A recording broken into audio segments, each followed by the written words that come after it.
সালাবা সালাবা একজন কবিরাজ, জেমাদ ইবনে সালাবা কবিরাজ পাগলামি ভালো করতে পারে। সৌদি আরবের মাটিতে এই কথা ছড়িয়ে গেছে যে মোহাম্মদ পাগল হয়ে গেছে। জেমাদ ইবনে সালাবা এসে বলছে যে তোমাদের মাঝে একটা লোক পাগল হয়েছে, সেই লোকটা কোথায়? আমি তার পাগলামি ভালো করার জন্য প্রস্তুত, আমি তার কবিরাজি করতে পারি। জনগণ বলল, ওই দেখো, ওই যে মোহাম্মদ, তার বিবেক নষ্ট হয়েছে। আল্লাহ হচ্ছেন 360 জন, ও বলছে না আল্লাহ একজন, তবুও নাকি সপ্তম আকাশের উপরে রয়েছে। আরে ইহুদি খ্রিস্টান অন্তত 3 জন আল্লাহ মানে, এ বলছে যে 3 জনও নয়, মাত্র একজন। আমরা না হয় 360 জন মানি, তো ইহুদি খ্রিস্টানেরা 360 জন মানে না, অন্তত 3 জন মানে। এ 3 জন মানলেও তো একটা ভালো কথা হয়। এ বলছে যে 3 জনও নয়, মাত্র একজন সপ্তম আকাশের উপরে থাকে। তাই আল্লাহ তাআলা তাদের মন্তব্য নকল করে বলছেন, আজালাল আলিহাতা ইলাহান ওয়াহিদ ইন্না হাযা লা শাইউন উজাব। আরে এতগুলি মাবুদকে একজন করে দিল, এটা তো বিরাট আশ্চর্য। হায় হায়, এ কি বলে কি? এতগুলি মাবুদকে একজন করে দিল, এটা তো বিরাট আশ্চর্য। এ বলে কি? হয় একে হত্যা করতে হবে, না হয় জেলখানায় বন্দি করতে হবে, না হয় দেশ থেকে তাড়িয়ে দিতে হবে, যে কোনো একটা করতে হবে। কেন? আল্লাহ হচ্ছে মাবুদ, হচ্ছে 360 জন, আর এ বলছে যে একজন। কি করে সহ্য করা যায়? তাই তারা বলছে এ পাগল হয়েছে। অন্তত 3 জন বললে না হয় মেনে নেওয়া যেত কষ্ট করেও, একজন মানা যায় কি করে? তাই জেমাদ ইবনে সালাবা বলছে যে আপনার বিবেক নষ্ট হয়ে গেছে, আমি কি আপনার ব্যাপারে কবিরাজি করতে পারি? অনুমতি চাচ্ছে। তো আল্লাহর নবী অনুমতি দিবেন বলে দুটা কথা বলছেন। কথা বলতে হলে আগে আল্লাহর প্রশংসা করতে হয়, আর নবীর উপরে দুরূদ পড়তে হয়। এই জন্য এদেশের মাটিতে কোরআন তেলাওয়াত দিয়ে অনুষ্ঠান শুরু হয়, এটাও ঠিক নয়। কোরআন তেলাওয়াত করলেও আগে আল্লাহর প্রশংসা করতে হবে, রাসূলের প্রতি দুরূদ পড়তে হবে, তারপরে আউযুবিল্লাহ বলতে হবে, বিসমিল্লাহ বলতে হবে, কোরআন তেলাওয়াত করতে হবে। এটাই সুন্নাত। শুধু কোরআন দিয়ে অনুষ্ঠান শুরু হবে না। যদি তাই হয় তাহলে আল্লাহ রাসূল এরকম কিছু করলেন না। যে কোনো আলোচনা যদি বড় শাহাদাত বলতে পারেন, হামদ ও সালাত, ভালো কথা, আল্লাহ রাসূলের মুখ দিয়ে প্রমাণ পাওয়া যায়। আর যদি বড় না বলতে পারেন, ছোট বলেন, সহিহ হাদিস দ্বারা প্রমাণ আছে, আলহামদুলিল্লাহ ওয়াহদা ওয়াসসালাতু ওয়াসসালামু আলা মান লা নাবিয়্যা বা'দা। এটা হচ্ছে আল্লাহর প্রশংসা এবং রাসূলের প্রতি দুরূদ পড়ার সবচেয়ে ছোট মাধ্যম। আল্লাহর নবী কথা বলবেন কবিরাজের সামনে, তাই তিনি শুরু করলেন, ইন্নাল হামদালিল্লাহ নাহমাদুহু ওয়া নাস্তাইনুহু ওয়া নাস্তাগফিরুহু মান ইয়াহদিহিল্লাহু ফালা মুযিল্লা লাহু ওয়া মান ইউযলিল ফালা হাদিয়া লাহু ওয়া আশহাদু আল্লা ইলাহা ইল্লাল্লাহু ওয়া আশহাদু আন্না মুহাম্মাদান আবদুহু ওয়া রাসূলুহু। আল্লাহর নবী এই পর্যন্ত পড়লেন। নিজেই নবী, নিজেই আল্লাহর প্রশংসা করছেন। এরপরে তিনি নিজের ওপরেই নিজের সাক্ষী দিচ্ছেন এবং শান্তির কথা বলছেন। আপনি দুরূদ পড়েন, নবীও দুরূদ পড়তেন। তিনি বলতেন যে আল্লাহ মুহাম্মদ এবং তার পরিবারের উপরে শান্তি অবতীর্ণ করো, যেমন ভাবে ইব্রাহিমের উপরে করেছে। তো তিনি মানুষের সামনে কথা বলবেন, তাই হামদ ও সালাত শুরু করলেন। এটা ছিল আরবি, কবিরাজও ছিল আরবি, আরবি ভাষা। কবিরাজ আরবি ভাষা বুঝতে পারত। আল্লাহর নবী কিন্তু কথা বলেননি, বলবেন তার সূচনা করছেন। আমরাও দেখি এদেশের আলেম ওলামাগণ, দেখি জুমার দিন খুতবায় উঠে কি কি যেন আরবি বলেন। অনেকক্ষণ আরবি বলার পরে দেখি আমাদের সাথে কথা বলছেন। এরকম জালসাতেও দেখি যে আলেম ওলামা দাঁড়িয়ে আরবিতে যেন কি বলেন। এরপরে আমাদের সামনে কথা শুরু করেন। আরবিতে যেটা বলেন সেটা হচ্ছে আল্লাহর প্রশংসা এবং নবীর প্রতি দুরূদ ও সালাম। আমাদের দেশে সংক্ষিপ্ত একটা মানুষের বানানো দুরূদ আছে, সেটা হচ্ছে নাহমাদুহু ওয়া নুসাল্লি আলা রাসূলিহিল কারীম। এইভাবে হাদিসে নেই, তবে হাদিসে আছে ফাহামিদাল্লাহ ওয়া আসনা আলাইহি, আল্লাহর প্রশংসা করলেন, তারপরে তার গুণকীর্তন বর্ণনা করলেন। এই বাক্যের উপরে হয়তোবা ভারত, বাংলাদেশ, পাকিস্তানের আলেম ওলামা বা অন্য অন্য দেশের আলেমগণ ধরে নিয়েছেন যে নাহমাদুল্লাহ ওয়া নাস্তাগফিরুহু নাহমাদুহু ওয়া নুসাল্লি আলা রাসূলিহিল কারীম, এটুকু বলা যাবে। আমরা এটা সরাসরি নাকচ করি না, তবে আল্লাহ রাসূলের মুখের দরুদ যদি মনে করেন সবচেয়ে ছোট, তাহলে সেটা হলো এই আলহামদুলিল্লাহি ওয়াহদা ওয়াসসালাতু ওয়াসসালামু আলা মান লা নাবিয়্যা বাদা। আর যদি বড় মনে করেন তাহলে যেটা আমরা বলছি সেটা। এবার কবিরাজ আরবি ভাষার মানুষ ছিল, কবিরাজ বুঝে গেছে। কবিরাজ এখন বলছে ইকরা মাররাতান উখরা, আবার পড়েন তো কি পড়লেন, আবার পড়েন তো কি পড়লেন। তখন আল্লাহর নবী আবার পড়লেন। এবার কবিরাজ বলছে আশহাদু আল্লা ইলাহা ইল্লাল্লাহ ওয়া আশহাদু আন্না মুহাম্মাদান আবদুহু ওয়া রাসূলুহু, আমি সাক্ষ্য দিচ্ছি আল্লাহ ব্যতীত কোনো মাবুদ নেই, আমি সাক্ষ্য দিচ্ছি মুহাম্মদ আল্লাহর রাসূল। কবিরাজের কবিরাজি করা শেষ হয়ে গেল, পাগলামি ভালো করা শেষ। কবিরাজের নিজেরই পাগলামি ছুটে গেল, ও এখন নিজেই ইসলাম গ্রহণ করছে। আপনি কি ভুলে গেছেন? আপনাকে আমি দেখাচ্ছি যে কোন কালেমা পড়ে অমুসলিম মুসলমান হতো, এখনো কোন কালেমা পড়ে অমুসলিম মুসলমান হবে। আবু হুরায়রা রাদিয়াল্লাহু তাআলা আনহু আল্লাহর নবীকে এসে বলছেন, আল্লাহর নবী, আমার মা আপনাকে খুব গালি দেয়, আল্লাহর নবী, আমার মা আপনাকে খুব গালি দেয়, তো আপনি একটু আমার মায়ের জন্য দোয়া করেন তো, আমার মা যেন মুসলমান হয়। তখন আল্লাহর নবী বলছেন আল্লাহুম্মা হদি উম্মা আবি হুরায়রা, আল্লাহ তুমি আবু হুরায়রার মাকে হেদায়েত দান করো। এরপরে আবু হুরায়রা দৌড়িয়ে যাচ্ছেন যে উনি আগে যেতে পারেন না, দোয়া আগে কবুল হয়, এগুলি কথা নেই।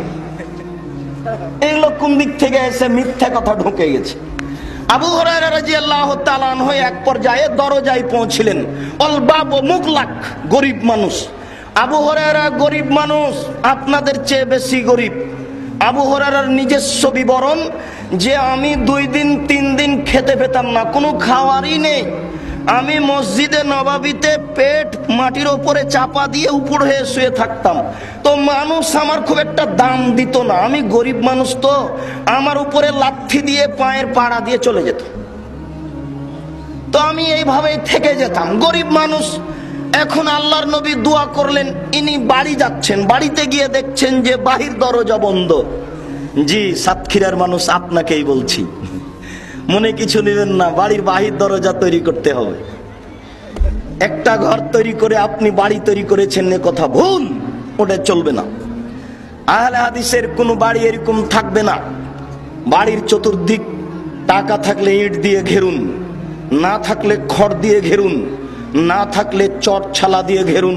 বাড়ির চতুর্দিক ঘিরতে হবে, মধ্যে একটা দরজা থাকবে, সেই দরজায় একটা দরজা দেওয়া থাকবে, আপনার স্ত্রী বন্ধ করবে বিসমিল্লাহ বলে। যদি দরজা না থাকে তাহলে একটা কাপড় ঝুলানো থাকবে, আপনার স্ত্রী যখন রাতে শুইতে যাবে তখন একখানা ছোট খড় কুটা বিসমিল্লাহ বলে এই দরজায় রেখে দিবে। আল্লাহর নবী বলছেন সকাল পর্যন্ত এই দরজা দিয়ে কোনো শয়তান প্রবেশ করবে না। বুখারী মুসলিমের হাদিস, কথার মধ্যে কথা এসেছে। আপনাকে দেখাচ্ছি আবু হুরায়রার বাহির দরজা আছে, ভিতরে ঢুকতে পারেন না, খুব গরিব মানুষ।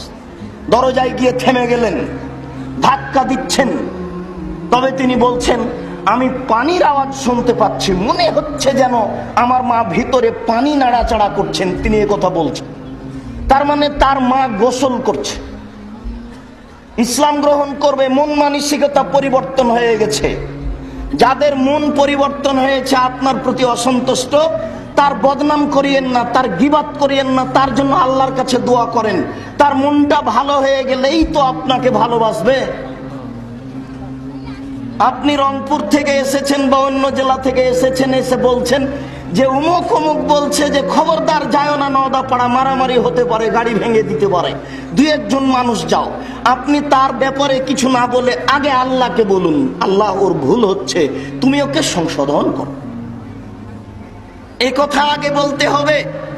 আল্লাহর নবী দোয়া করে দিয়েছেন, দোয়া মহিলার ভিতরে লেগে গেছে, আল্লাহ কবুল করে নিয়েছেন। মহিলা আল্লাহ রাসূলকে গালি দেওয়া ব্যতীত ইসলাম গ্রহণ করবে প্রস্তুতি নিচ্ছে। আবু হুরায়রা বলছেন আমার মা দরজা খুলে দিলেন, দরজা খুলে দিয়ে যখন সামনে দাঁড়ালেন তখন দেখলাম মাথায় উড়না চাদর নেই। তিনি বলছেন যে আমার মা খুব তাড়াহুড়া করে এসে দরজা খুলেছে, এই জন্য মাথায় কাপড় দেওয়ার সুযোগ হয়নি। এ দেখেন ছেলের সামনে মা বের হয়ে আসছে, তো মায়ের মাথায় ওড়না ছিল না, এ কথা আবু হুরায়রা বলছেন। তাহলে বোঝা যাচ্ছে যে ভিতরেও মহিলা ওড়না মাথায় দিয়ে থাকবে বা বের হলে মাথায় কাপড় দিয়ে বের হতে হবে। হাদিস তো মুসলিম শরীফের। আপনার কাছে বিবেচনা কি? আপনার কাছে বিবেচনা কি? আপনি দেখুন, আমি যেটা বলছি সেটা হচ্ছে দরজা খুলে মা বেটা সামনাসামনি। আবু হুরায়রার মা বলছেন আশহাদু আল্লা ইলাহা ইল্লাল্লাহ ওয়া আশহাদু আন্না মুহাম্মাদান আবদুহু ওয়া রাসূলুহু, আমি সাক্ষ্য দিচ্ছি আল্লাহ ব্যতীত কোনো মাবুদ নেই, আমি সাক্ষ্য দিচ্ছি মুহাম্মদ আল্লাহর রাসূল। এ দেখেন অমুসলিম মুসলমান হচ্ছে। একটু সুমামা বিন ওসাল নামে একজন লোক, খুব সম্মানী এক দেশের রাজা, সাহাবীগণ ধরে নিয়ে এসে হাতে রশি দিয়ে মসজিদের খুঁটিতে বেঁধে রেখেছেন। এ দেখেন হিন্দু মানুষ মসজিদে ঢুকে বসে থাকতে পারে। বাগমারায় বক্তব্যে গেলাম, বিদায় হচ্ছি, তো একটা লোক এরকম ভাবে আঙ্গুল চোখের সামনে নিয়ে এসে বলছে যে হিন্দুর টাকা দিয়ে মসজিদ জায়েজ বলেছেন, কচ্ছপ খাওয়া জায়েজ বলেছেন, আজকে শুকুর খাওয়া জায়েজ করে দিয়ে যান। খুব রাগের উপরে বলছে। তা আমি বলছি যে শুকুরও জায়েজ। কি করে এত খারাপ প্রাণী জায়েজ হলো কি করে? তো আল্লাহ তাআলা বলছেন যে হুররিমাত আলাইকুমুল মাইতাতু ওয়াদ-দাম ওয়া লাহমুল খিনজির, তোমাদের উপরে মরা প্রাণী হারাম করা হয়েছে, অমুক হারাম করা হয়েছে, তমুক হারাম করা হয়েছে, শুকুর হারাম করা হয়েছে। বলতে বলতে বলতে বলতে আবার কথা উল্টে ধরলেন, ধরে বলছেন যে ফামানিস্তুররা গায়রা বাগলাত, তবে যদি শুকুর ছাড়া আর কোনো খাওয়াই না থাকে, যদি এই সর ছাড়া আর কোনো খাওয়াই না থাকে, তাহলে তুমি বেশি করে খেও না, শরীয়ত মানি না এই বলে খেও না, একটু খেয়ে নাও। এই যে দেখেন শুকুর জায়েজ হয়ে গেল, কোরআন মাজিদের আয়াত। তো বুঝে না, এই জন্য রাগ করে বলেছে। এই দেখেন একজন হিন্দুকে মসজিদে বেঁধে রাখা হয়েছে, ইসলাম গ্রহণ করেনি। আল্লাহর নবী বলছেন যে সুমামা তুমি কি ইসলাম গ্রহণ করবে?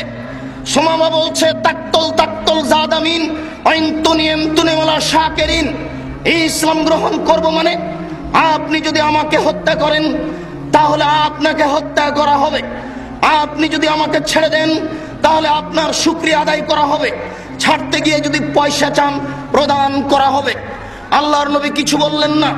পরের দিন বলছেন সুমামা তুমি কি ইসলাম গ্রহণ করবে?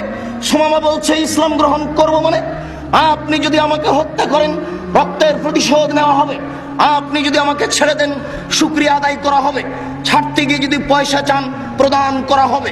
আল্লাহর নবী কিছু বললেন না। পরের দিন বলছেন সুমামা তুমি কি ইসলাম গ্রহণ করবে?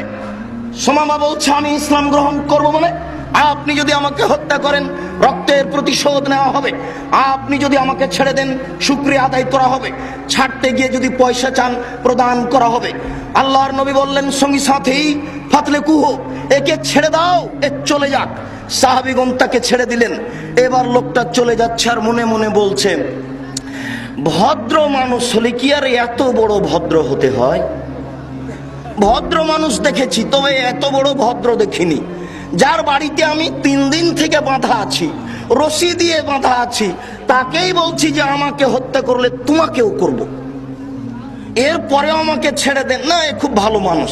ব্যাক করে এসে সামনে একটা ছিল, পুকুর ছিল, পানি পেয়ে গোসল করে ফিরে এসেছে।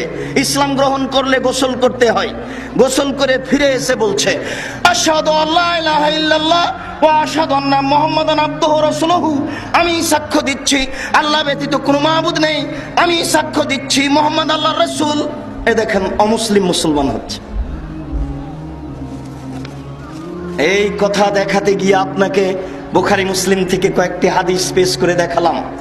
যাক, আপনার কৌতূহল প্রথম রাকাতে সিজদায় চলে যাওয়ার ব্যাপারে, এই কৌতূহল অন্তত আহলে হাদিসের জন্য না থাকাই ভালো। বলছিলাম, মহান আল্লাহ বলেন, ইয়া আইয়ুহাল্লাযীনা আমানু আতিউল্লাহ, হে বিশ্বাসীগণ তোমরা আল্লাহর আনুগত্য করো।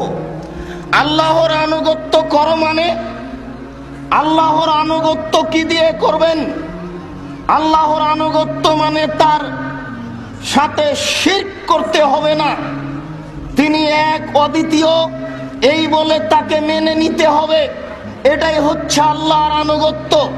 আল্লাহ কি আপনার বাড়িতে আসবেন, আপনি তাকে মান্য করবেন, সম্মান দিবেন? জি না। আল্লাহ এক অদ্বিতীয় এই বলে তাকে মেনে নিবেন, তার কোনো শরীক নেই। এটাই হচ্ছে আল্লাহর আনুগত্য করা। আল্লাহ তাআলা বলেন, আতিউর রাসূল, তোমরা রাসূলের আনুগত্য করো। রাসূলের আনুগত্য মানে অন্তত ইবাদতের জগতে যত ইবাদত আছে সব রাসূলের পদ্ধতিতে হতে হবে। এটাই হচ্ছে মূলত আনুগত্য।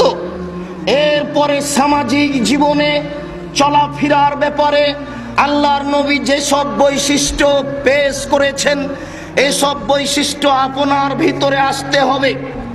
সংগঠন করছেন, করেন, মানুষকে গালি দিতে পাবেন না, মানুষের নিন্দে করতে পাবেন না। মানুষ যদি আপনাকে গালি দেয় তাহলে তার জন্য আল্লাহর দরবারে ক্ষমা চাইতে হবে, তার জন্য আল্লাহর দরবারে হেদায়েত চাইতে হবে।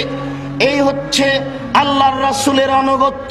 আল্লাহ তাআলা বলছেন, তোমরা নবীর আনুগত্য করো। কিভাবে করবেন? মহান আল্লাহ বলেন, মা আতাকুমুর রাসূল ফাখুযুহু ওয়া মা নাহাকুম আনহু ফান্তাহু। রাসূল যা দিয়েছেন তা গ্রহণ করো, রাসূল যা নিষেধ করেছেন তা বর্জন করো। যেটুকু করবেন তাতে আল্লাহর রাসূলের দেওয়া থাকতে হবে। যা করবেন না আল্লাহর নবী নিষেধ করেছেন বলেই প্রমাণ থাকতে হবে। এটাই হচ্ছে রাসূলের আনুগত্য। এরপরে আল্লাহ রাসূল চিরদিন থাকবেন না, এই জন্য একজন আমিরের দায়িত্বশীলের প্রয়োজন। আল্লাহ তাআলা বলছেন, ওয়াউলিল আমরি মিনকুম, তোমাদের মধ্যে যাকে আমির হিসাবে নির্বাচন করা হয়েছে তাকে তোমরা মান্য করো, তার আনুগত্য করো, তার অনুসরণ করো। উল্লেখ্য যে লা তাআতা লিমাখলুকিন ফি মাসিয়াতিল খালিক, যদি আমিরের আনুগত্য করতে গিয়ে আল্লাহর নাফরমানি হয়, পিতামাতার আনুগত্য করতে গিয়ে আল্লাহর নাফরমানি হয়, তাহলে তা করা যাবে না। আল্লাহর নাফরমানিতে কোনো মানুষের আনুগত্য চলে না। বলছিলাম, হে উপস্থিত বৈঠকের দ্বীনি মুসলিম ভাই ও বোন, আপনারা আপনাদের এই অস্থিরতা চলাচল গতি বন্ধ করে আমার দিকে লক্ষ্য করুন। আমি আপনাদের খুব গুরুত্বপূর্ণ তথ্যবহুল বিবরণের চেষ্টা করব। ওমা তৌফিকি ইল্লা বিল্লাহ। আল্লাহ তাআলা বলছেন, তোমরা তোমাদের নির্ধারিত মানুষ আমিরের আনুগত্য করো যতক্ষণ পর্যন্ত আমির আপনাকে কোরআন হাদিস ভিত্তিক আদেশ করবেন, আপনারা তাকে মানবেন। আল্লাহর নবী বলেন, ইন উম্মিরা আলাইকুম আব্দুল মুজাদ্দা, যদি তোমাদের সামনে একজন কান কাটা, চক্ষু নষ্ট, একেবারে কালো কুৎসিত, দেখতে ভালো নয়, অপছন্দ মানুষকে যদি আমির নির্ধারণ করা হয়, ওয়ায়াকুদুকুম বিকিতাবিল্লাহি, আর এই আমির যদি তোমাদেরকে আল্লাহর কিতাব অনুপাতে নিয়ে যায়, আল্লাহর নবীর বিধান অনুযায়ী ডাক দেয়, তাহলে ফাসমাউ লাহু ওয়া আতিউ, তোমরা তার কথা শোনো এবং তাকে মান্য করো। আগে শুনতে হয়, তারপরে মানতে হয়, না শুনে মানা যায় না। আল্লাহর নবী বলছেন, ফাসমাউ লাহু, তাহলে এই কানকাটা চক্ষু নষ্ট কুৎসিত আকৃতির মানুষটা আমির নির্বাচন হয়েছে, তাকে তোমরা মান্য করো। যদি এই আমির তোমাদেরকে কোরআন এবং হাদিস অনুযায়ী পরিচালনা করে।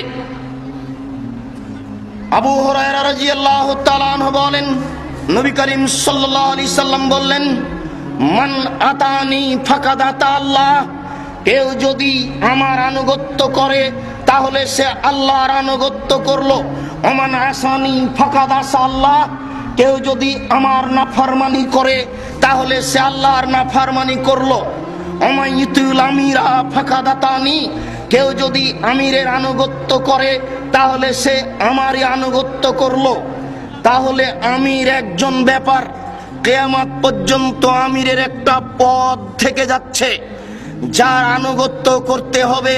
এ কথা আল্লাহর নবী বলছেন। তিনি বলেন, মান আতা আমিরি ফাকাদ আতানি, কেউ যদি আমার আমিরের আনুগত্য করে তাহলে সে আমার আনুগত্য করলো। অবশ্য প্রথমে আপনাকে বলেছি, আমির যদি কোরআন হাদিস অনুপাতে আপনাদের পরিচালনা করেন তাহলে মানতে হবে। আমির সাহেব যদি কোরআন হাদিসের বাইরে কোনো নির্দেশনা পেশ করেন তাহলে তা মানা যাবে না। এ কথা আল্লাহর নবী বলেছেন। এরপরে আল্লাহর নবী বলছেন, যে আমার আমিরের আনুগত্য করলো সে আমার আনুগত্য করলো। মনে রাখবেন, রাইসিয়াত সভাপতি নেতা আর ইমারতের মধ্যে পার্থক্য আছে।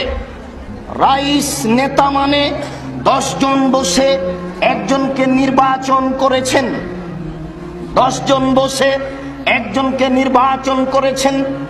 ইচ্ছে করলেই আবার ওই রাইসিয়াত নেতাকে ভেঙে দিয়ে আবার একজন নেতা করবেন, যেটা এদেশের মাটিতে সরকারি পর্যায়ে চলছে। একে বলা হয় সভাপতি বা রাইস। আর ইমারত এমন হয় না। ইমারত একটা কোরআন হাদিসের পরিভাষা। প্রত্যেকটা হাদিস গ্রন্থে ইমারাত রাজত্ব পর্ব রয়েছে, যাকে আমরা আমির হিসেবে মেনে নিয়েছি। আমির যদি আমাকে আদেশ করেন কিছু, তাতে যদি পাপ না হয় তাহলে তা মেনে নিতে হবে। আমির যদি আমাকে আদেশ করেন কিছু, তাতে যদি পাপ না হয় সেটাই মেনে নিতে হবে। আপনি বললেন, আমির সাহেবকে এটা বলেছিলাম, আমার কথা মানেননি, তাই আমি তাকে মানতে পারছি না। আপনি তাহলে ইমারত বুঝেন না। ইমারত কাকে বলে, আমির কাকে বলে, আনুগত্য কাকে বলে, এ কথা আপনার জানা নেই। আমির যদি আপনাকে বলে কিছু, তাতে যদি পাপ না হয় তাহলে আমির সাহেব আপনার পিঠে যদি লাঠি দেন এবং আপনার যদি টাকা পয়সা ছিনিয়ে নেন, এইভাবে কিছু বলেও করে, তাহলে আপনার আপত্তি থাকবে না। আমির সাহেব যেটা বলছেন সেটাই আপনাকে করতে হবে। এরই নাম ইমারত। এই জন্যই মাননীয় মোহতারাম আমিরে জামাত চলে আসা একটা গতি ছিল সভাপতি। সেটা কি? চলে আসা একটা গতি ছিল সভাপতি হওয়া। সেটা কি? কলিকাতা থেকে গেলেন মাওলানা আব্দুল্লাহ কাফি আল কুরাইশি রাহিমাহুল্লাহর পিতা। চিটাগাং থেকে কলিকাতা গেলেন, কলিকাতা থেকে বের হয়ে বর্ধমানে আসলেন। বর্ধমানে একটি মেয়েকে বিবাহ করলেন। এই পরিবার ছিল নাকি কুরাইশি পরিবার, এই জন্য তাদেরকে কুরাইশি বলা হয়। তার মা ছিলেন কুরাইশ বংশের, তাই নামটা এসেছে আব্দুল্লাহ কাফি আল কুরাইশি। তারা ওখান থেকে এসে রংপুরে চৌধুরীদের এখানে বাড়ি করলেন। চৌধুরীদের সাথে থাকতে মিল খেল না। একদিন পরিবার নিয়ে তিনি হেঁটে চলে যাচ্ছেন সেই খোলাহাটি দিনাজপুরের এক গ্রামের পাশ দিয়ে। ধনী মানুষটা বলছেন, হুজুর আপনি কোথায় যাচ্ছেন? হুজুর বললেন, যেদিকে 2 চোখ যাবে সেই দিকে চলে যাব, এলাকায় থাকা যাবে না। কেন থাকা যাবে না? এই পরিস্থিতি। ঠিক আছে, আপনাকে যদি আমি থাকার ব্যবস্থা করে দিই, থাকবেন কি? হ্যাঁ। বলেন কি করবেন? এখানে 50 বিঘা জমি দিলাম, এই 50 বিঘা জমিতে আপনি থাকেন। আজকেও দেখবেন মাওলানা আব্দুল্লাহ কাফি আল কুরাইশি রাহিমাহুল্লাহদের পরিবার ওখানে আছে, ওখানেই তাদের কবরস্থান, ওখানে স্কুল, ওখানে বাড়ি, এগুলো দিনাজপুরে রয়েছে। তিনি ওই কলিকাতা থেকে এসে সর্বপ্রথম আসাম নিখিল বঙ্গ সম্মেলন ডাকলেন। সেখানে বাংলাদেশের ভারতের লোক উপস্থিত ছিল। চলন্ত একটা গতি ছিল আহলে হাদিস আন্দোলন ভারত, বাংলাদেশ, পাকিস্তানে। তিনি ওখান থেকে এদেশে পৃথকভাবে দিন প্রচার করার উদ্দেশ্যে জমিয়ত নামে একটা সংগঠন উল্লেখ করলেন আপনাদের সামনে, আর তার নেতা রাইস এই হিসাবে সভাপতি নির্বাচন করলেন, তাতে তিনি হলেন সভাপতি। আপনার অফিস হলো পাবনায়, পাবনায় থাকতে থাকতে ঢাকার লোকেরা ডাক দিল, অফিস পাবনায় চলে গেল, পাবনা থেকে ঢাকা চলে গেল। তিনি এইভাবে ভারত, বাংলাদেশ, পাকিস্তানের অনুর্বর জমিকে উর্বর করার চেষ্টা করলেন। আমার মাঝাবি ভাইয়ের যেখানে মসজিদ আছে, তিনি মনে করলেন ওদের আল্লাহ আর আমাদের আল্লাহ দুইজন।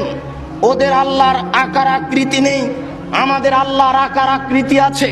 ওদের আল্লাহ সর্বত বিরাজমান, আমার আল্লাহ সপ্তম আকাশের উপরে থাকেন। তাদের নবীর সাথে আমাদের নবীর গন্ডগোল।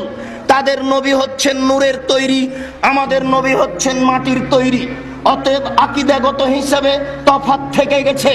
অতএব মসজিদ পৃথক করতে হবে, মাদ্রাসা করতে হবে, জাতিকে বুঝাতে হবে, আকীদা সংশোধন করতে হবে, আদর্শের পরিবর্তন ঘটাতে হবে।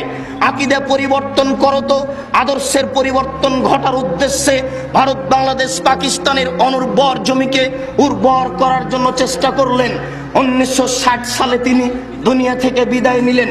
1960 সালে যিনি দায়িত্বে আসলেন, তিনি খুব উচ্চ শিক্ষিত মানুষ, অক্সফোর্ড থেকে পড়ে আসা মানুষ, বিশ্ববিদ্যালয়ের ভিসি, মঞ্জুরি কমিশনার অফিসার, দায়িত্বশীল, অনেক বড় পদের অধিকারী।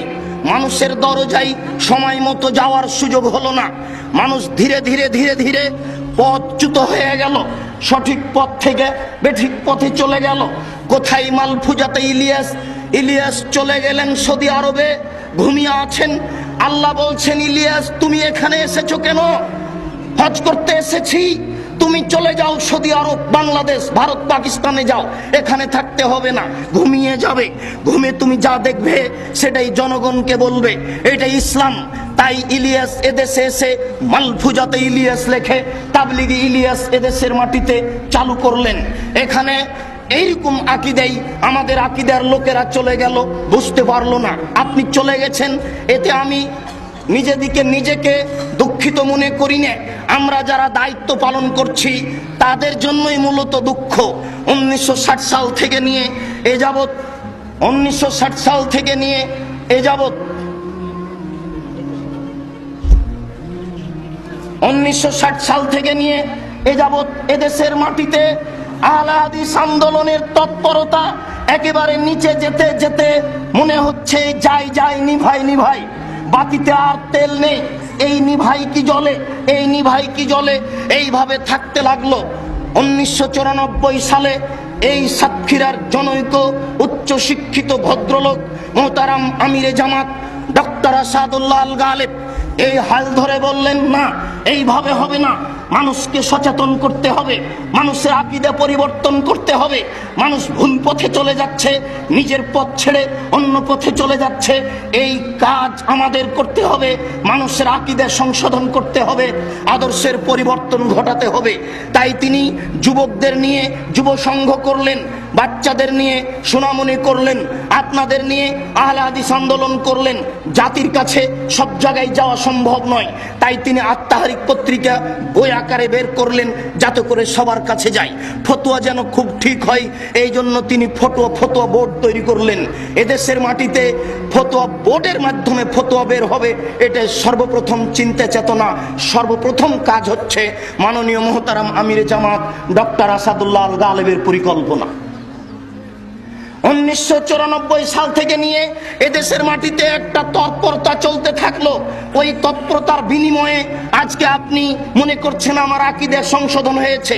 ওই তৎপরতার বিনিময়ে আজকে এই মাঠে হাজার হাজার নারী পুরুষ দেখতে পাচ্ছেন। এই তৎপরতায় আপনি তাহারিক পত্রিকা পাচ্ছেন। এই তৎপরতায় আপনি আমাদেরকে প্রত্যেকটা দেশে প্রত্যেকটা জেলায় দেখতে পাচ্ছেন আকীদা আদর্শের পরিবর্তন ঘটানোর পরিকল্পনা।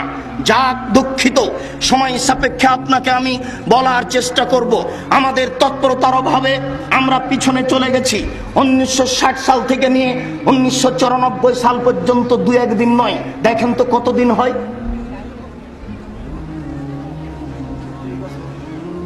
34 বছর, দু একদিন সময় নয়। 34 বছর বয়সেই মানুষের আকীদা পরিবর্তন হয়ে গেছে। হয় স্বাভাবিক, আকীদা মানুষের চিরদিনই পরিবর্তন হয়েছে, আজও হবে। হয় স্বাভাবিক, সেই কাল থেকে কাদিয়ানি চলছে, সেই কাল থেকে আপনাদের ওই শিয়া গ্রুপ চলছে। শিয়াদের আজও দাবি, শিয়াদের আজও দাবি, ইরাকের আজও দাবি, ইরানের আজও দাবি, ইরাকের আজও দাবি, ইরানের আজও দাবি। এই যে আকাশে ভুল করেছেন জিবরাইল, মাটিতে ভুল করেছেন উমর রাদিয়াল্লাহু তাআলা আনহু। আকাশে জিবরাইল কি ভুল করেছেন? আল্লাহ বললেন জিবরাইল তুমি ওহী নিয়ে আলীর কাছে যাও। তো জিবরাইল ওহী নিয়ে আলীর কাছে না গিয়ে মুহাম্মাদের কাছে আসলো। তাহলে আকাশে ভুল করেছেন জিবরাইল, এটা তাদের দাবি। তারা পেলে জিবরাইলকে ধরে পিটাবে, নাগালের বাইরে। মাটিতে ভুল করেছেন উমর রাদিয়াল্লাহু তাআলা আনহু। কি করে? আল্লাহর নবী দুনিয়া থেকে বিদায় নিলেন, লাশ কবর দেওয়া হয়নি, উপরে পড়ে আছে। খলিফা নির্বাচন হবে, তারপরে কবর হবে। উচিত ছিল উমরের আলীর হাতখান ধরে নিয়ে বলবেন, আলী তুমি আজ থেকে খলিফা। এই জনগণ সবাই খলিফার হাতে হাত লাগিয়ে বায়াত করো। এটাই ছিল উমরের জন্য উচিত। উমর এই কাজ না করে আবু বকর সিদ্দিকের হাতখান ধরে নিয়ে বললেন, আপনি হচ্ছেন খলিফা। দেশবাসী তোমরা সবাই আবু বকর সিদ্দিকের হাতে হাত রেখে বায়াত করো। এই যে উমরের অন্যায় হয়ে গেল, আজও যদি শিয়া উমরকে পাই তাহলে ধরে পিটাও।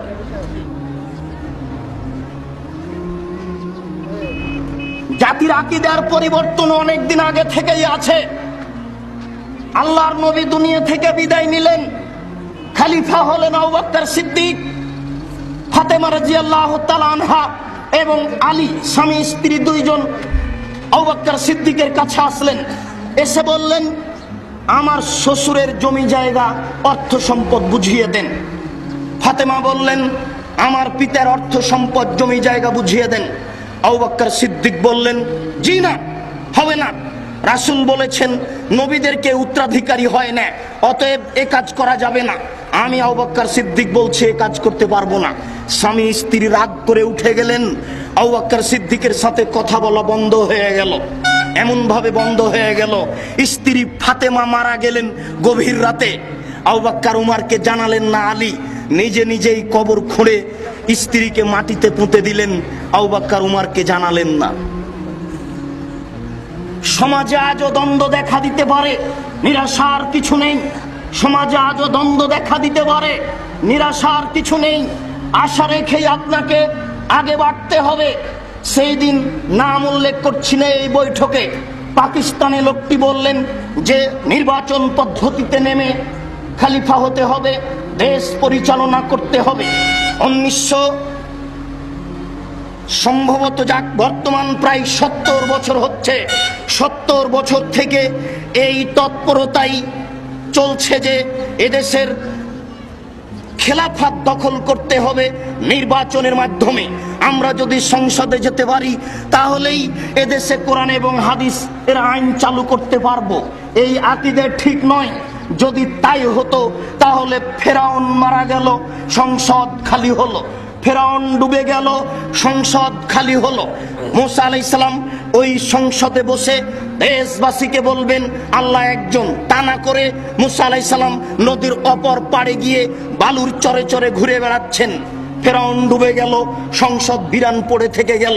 আকীদার পরিবর্তন ছাড়া কোরআন হাদিসের হুকুম চালু করা যায় না।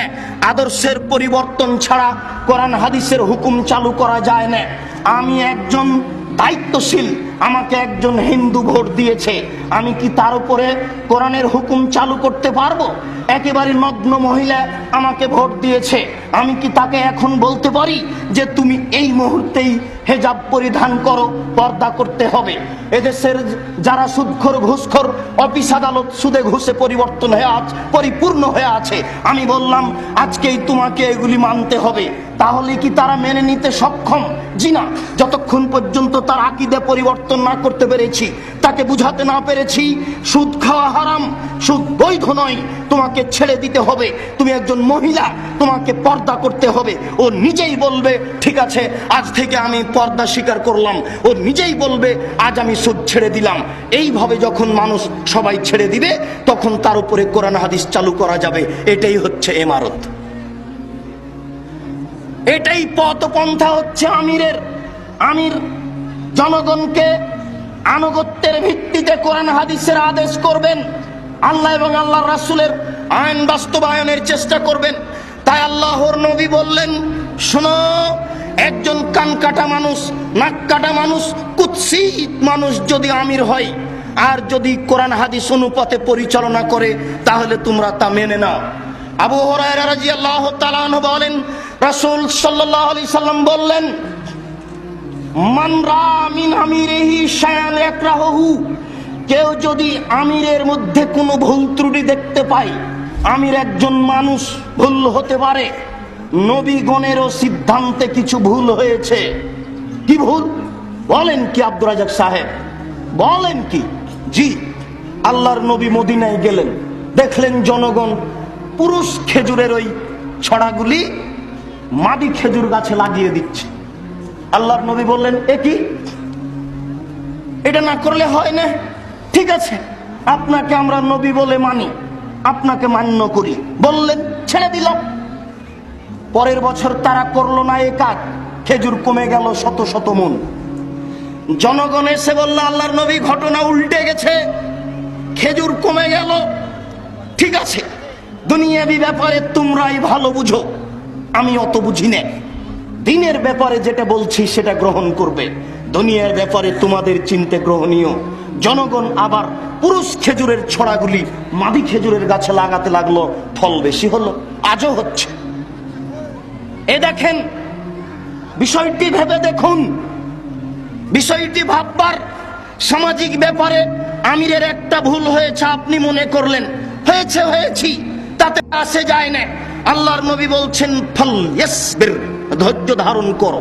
আমিরের যদি তুমি কিছু ভুল দেখতে পাও, যেটাকে তুমি অপছন্দ মনে করছো, তাহলে ধৈর্য ধারণ করো। আল্লাহর নবী বলছেন, ফাইনাহু মান লাইসা ফি উনুকিহি বায়া, যদি কারো কাঁধে আনুগত্য না থাকে, যদি কারো কাঁধে বায়াত না থাকে, যদি আনুগত্য না থাকে, মাতা মিতাতান জাহেলিয়াতান, তাহলে সে জাহেল হয়ে মৃত্যুবরণ করলো। আমরা অনুরোধ করছি, অন্তত আপনার একটা আনুগত্যের দৃষ্টি থাকতে হবে কোন একজন আমিরের সাথে। আমি যে আমিরের কথা বলছি, সেই আমিরেরই আপনাকে আনুগত্য করতে হবে, কথা আমি বলিনি। পাঁচজনকে জিজ্ঞাসা করে যদি করা লাগে করবেন, যদি না করা লাগে ছাড়বেন, কিন্তু আমি অনুরোধ করছি আপনি আনুগত্য নিয়ে থাকেন। আল্লাহর নবী বললেন, মান খারাজা মিনাত তাত, কেউ যদি আনুগত্য থেকে বের হয়ে যায়, ফায়াদুল আসাবিয়াতিন আও ইয়ানসুরা আসাবিয়াতান, সে মানুষকে ডাকে স্বজন নয়, সে মানুষকে দাওয়াত দেয় স্বজন প্রীতিতে, নিজের সুবিধায়। ফামাতা মিতাতান জাহেলিয়াতান, এই অবস্থায় যদি সে মারা যায়, তাহলে জাহেল হয়ে মারা যাবে। নবী করিম সাল্লাল্লাহু আলাইহি সাল্লাম বলেন, আমরুকুম বিখামসিন, আমি তোমাদের 5টা জিনিসের আদেশ করছি। শোনো জনগণ, সঙ্গী সাথী, আমরুকুম বিখামসিন, আমি তোমাদের 5টা জিনিসের আদেশ করছি। তার প্রথম হচ্ছে বিল জামাত, দলবদ্ধ থাকতে হবে, দলবদ্ধ থাকুন। কার সাথে থাকবেন পরের কথা, আল্লাহর নবী আপনাকে বললেন দলবদ্ধ থাকতে হবে, একাই থাকা যাবে না। ভারত বাংলাদেশের কওমি মাদ্রাসার শিক্ষকগণ দায়িত্বশীল কি বলছেন তা শুনতে হবে, শোনার মতো গতি থাকতে হবে। আমি মনে করি এটা একটা আহলে হাদিস আন্দোলনের বৈঠকে এসেছেন, পেশাব পায়খানা ছাড়া কেউ যেতে পাবেন না কোনো দিকে, তাহলে বুঝবো আমিরের আনুগত্য করেন। রাস্তায় হেঁটে বেড়াবেন, বৈঠক চলবে নিজ গতিতে, আপনাদের প্রয়োজন পূরণ করার চেষ্টা করবেন নিজ গতিতে, নিজ ইচ্ছায় কোনো মসজিদে গিয়ে, নিজ ইচ্ছায় বাজারে গিয়ে থাকবেন, ধরে নিব এটা পিকনিকে এসেছেন, একটা আনন্দ ফুর্তি করে চলেছেন। জি না, এই খরচে নেকি হবে না। এসেছেন বহুদূর থেকে, খরচ করছেন, উদ্দেশ্য উল্টে আছে, লাভ হবে না। অসময়ে দলনেতা কি বলছেন তা শুনতে হবে। আমরা দলনেতার অধীনস্থ হয়ে, তার আদেশ প্রাপ্ত হয়ে কথা বলতে এসেছি।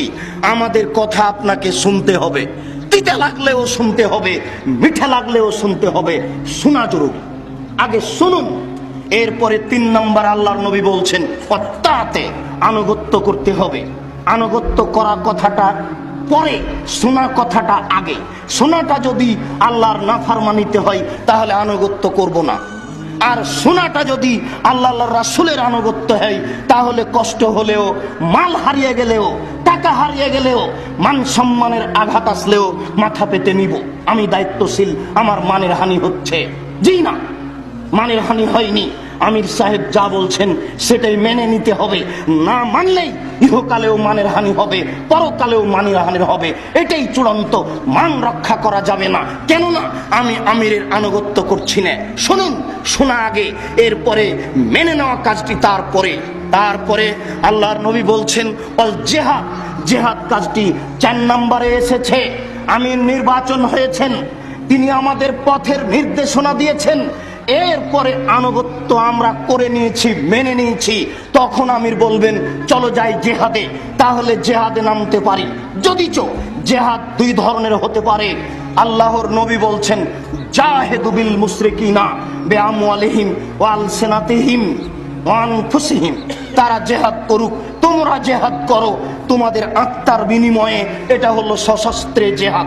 তোমরা জেহাদ করো টাকার বিনিময়ে, টাকা দিয়ে, এটা হলো অর্থ দিয়ে জেহাদ। এবার আমি মুখ দিয়ে, বক্তব্য দিয়ে, কলম দিয়ে দিনের কথা বলবো, এটা মুখের জেহাদ, কলমের জেহাদ। আল্লাহর নবী বলেছেন 4 নম্বরের কথাটি হচ্ছে জেহাদ মেনে নিতে হবে। 5 নম্বরের কথাটি হচ্ছে আমি এখানে বাড়ি করেছি, পাড়া প্রতিবেশী আমাকে মানে না, আমাকে উপেক্ষা করে চলে, কেউ আমাকে সম্মান দেয় না, পরিস্থিতি অনুপাতে এখানে চলতে পারি না, বাড়ি স্থানান্তর করব। শুনুন, মক্কা থেকে সরে কোথাও যাওয়া যাবে না, কিন্তু পৃথিবীর যে কোনো জায়গাতে যদি কোরআন হাদিস মানতে অসুবিধা হয় তাহলে আপনি স্থান ত্যাগ করে যেখানে মানা যাবে সেখানে চলে যান। আল্লাহর নবী অনুমতি দিয়েছেন। শুনুন, এই বৈঠকের রাস্তাঘাটে যত নারী পুরুষ আছেন আপনাদের চলাচল গতি বন্ধ করে শুনুন। আজকের এই দার্সে কোরআনের শেষ হাদিস, আজকে দার্সে কোরআনের শেষ হাদিস। আপনারা আমার দিকে কান করে এক খেয়ালে সজাগ দৃষ্টিতে চেয়ে দেখুন। আনুগত্যের শেষ হাদিস বুখারী মুসলিম থেকে আমি আপনাদের অনুবাদ করে শোনাচ্ছি। আপনাদের চলাচল গতি, আপোষের কথার গতি বন্ধ করে এই দিকে খেয়াল করার জন্য অনুরোধ রেখে বলছি। হুযায়ফা রাদিয়াল্লাহু তাআলা আনহু বলেন অন্নাস ইয়াসালুনা রাসূলুল্লাহ সাল্লাল্লাহু আলাইহি সাল্লাম আনিল খায়রে, জনগণ আল্লাহর নবীকে জিজ্ঞাসা করত কল্যাণ সম্পর্কে। হুযায়ফা একজন বিশিষ্ট সাহাবী, তিনি গোপন কথা জানতেন, গোপন রহস্য তার খুব জানা ছিল। কোনগুলি কথা লুকিয়ে রাখতে হবে, কোনগুলি প্রকাশ করতে হবে, এই বিষয়ে হুযায়ফার একটা যথাযথ পুরো জ্ঞান ছিল। তিনি বলছেন জনগণ জিজ্ঞাসা করতো আল্লাহর নবীকে কল্যাণ সম্পর্কে, আমি জিজ্ঞাসা করতাম অকল্যাণ সম্পর্কে। মাখা ফাতিদ্রে কানি, আমার ভয় হতো কখন যে অকল্যাণ আমাকে ধরে নিবে, বিপদ আমাকে ধরে নিবে, পাপ আমাকে ধরে নিবে। এই জন্য আমি আল্লাহর নবীকে সব সময় জিজ্ঞাসা করতাম কল্যাণ সম্পর্কে। জিজ্ঞাসা করতে গিয়ে বললাম আল্লাহর নবী ইন্না কুন্না ফি জাহিলিয়াতিন শাররিন, আমরা ছিলাম পাপের মধ্যে, অনিষ্টের মধ্যে। ফাজান আল্লাহু তাআলা বিহাযাল খাইরে, আল্লাহ আমাদেরকে কল্যাণ দিয়েছেন। এখন আমরা খুব ভালো, আমরা কোরআন মাজিদ পেয়েছি, আল্লাহর নবী আপনার আমরা আনুগত্য পেয়েছি, আপনার আদর্শ পেয়েছি, আকীদা পরিবর্তন করেছি, আমরা খুব ভালো আছি, আল্লাহ আমাদের উপরে খুশি আছেন। হাল বাদা হাজাল খায়রি মিন শাররিন, এই কল্যাণের পরে কি কোনো খারাপ আসবে? এই কল্যাণের পরে কি কোনো অকল্যাণ আসবে? আল্লাহর নবী বললেন না, হ্যাঁ এই কল্যাণের পরে অকল্যাণ আসবে, এই ভালোর পরে খারাপ আসবে। সাহাবী বললেন আল্লাহর নবী হাল বাদা যালিকা শাররি মিন খায়রিন, তাহলে ওই খারাপের পরে কি কোনো কল্যাণ আসবে? ওই খারাপের পরে কি কোনো ভালো আসবে? আল্লাহর নবী এখন ভালো, এরপরে খারাপ আসবে, ওই খারাপের পরে কি ভালো আসবে? ওই খারাপের পরে কি কল্যাণ আসবে? কারণ নাম, হ্যাঁ ওই খারাপের পরে ভালো আসবে, তবে ফিহে দেখানুন, ভালো হবে ঘোলাটে, ভালো হবে ত্রুটিযুক্ত। সাহাবী বুঝতে পারলেন না, বুঝলাম না আল্লাহর নবী, ওমা দেখানুহু, ঘোলাটে আবার কি? দিন ইসলাম কি ঘোলাটে হয় নাকি? দিন ইসলাম কি ত্রুটিযুক্ত হয় নাকি? বুঝলাম না। দিন ইসলাম ঘোলাটে আবার কি জিনিস? ধোঁয়াযুক্ত কি জিনিস? ত্রুটিযুক্ত কি জিনিস? আল্লাহর নবী বললেন হুযায়ফা শোনো, কওমুন ইয়াস্তান্নুনা বিগাইরি সুন্নতি ওয়া ইয়াহদুনা বিগাইরি হাদিয়াতি, জনগণ আমার সুন্নাত ছেড়ে দিয়ে অন্য সুন্নাত ধরে নিয়ে বলবে এটাই রাসূলের সুন্নাত। জনগণ আমার সুন্নাত ছেড়ে দিয়ে অন্য সুন্নাত ধরে নিয়ে বলবে এটাই রাসূলের সুন্নাত। জনগণ আমার সুন্নাত ছেড়ে দিয়ে অন্য সুন্নাত ধরে নিয়ে বলবে এটাই রাসূলের সুন্নাত। আপনাকে আমি কি দিয়ে বুঝাই যে আমরা একটি সুন্নাত রাসূলের যেটা ছিল সেটা ছেড়ে দিয়ে আরেকটা ধরে নিয়েছি? যাক, আপনার বোঝা সহজের জন্য একটা বললাম। আল্লাহর নবী বলেছেন আঙ্গুলে তাসবিহ গণনা করতে হবে, আঙ্গুল বিচারের কাঠগড়াতে কথা বলবে, তাসবিহ দানায় তাসবিহ গণনা করতে হবে, এ কথা নবী বলেননি। রাসূলের সুন্নাত হলো আঙ্গুল দিয়ে তাসবিহ গণনা করা, আমরা সেখানে ধরে নিয়েছি তাসবিহ দানা দিয়ে তাসবিহ গণনা করা। এবার আদর্শ, আদর্শ আল্লাহর নবী বলছেন আমার আদর্শ ছেড়ে দিয়ে অন্য আদর্শ ধরে নিয়ে বলবে এটাই রাসূলের আদর্শ। একটা দেখাই যেটা আপনার জন্য খুবই সহজ, সেটা কি? মোবাইল রিং হচ্ছে, আপনি অন করে দিয়ে বলছেন হ্যালো, এটা রাসূলের আদর্শ নয়। ওরা নাকি কুকুরকে ডাকে এইভাবে, ওরা নাকি। আল্লাহর নবী যেটা বলছেন সেটা হচ্ছে অন করে দিয়ে বলতে হবে আসসালামু আলাইকুম, কে ভাই কেমন আছেন, কি বলছেন, আসসালামু আলাইকুম। এটা হলো রাসূলের আদর্শ। দেখেন তো আদর্শ উল্টে গেছে কিনা? আদর্শ উল্টে গেছে। শুনুন, আল্লাহর নবী বললেন, হুযায়ফা বলছেন আল্লাহর নবী এই ঘোলাটে ভালোর পরে কি খারাপ আসবে? এই ঘোলাটে ভালোর পরে কি খারাপ আসবে? এই বাক্য আপনাদের শোনা জরুরি। হাদিসের মাঝামাঝি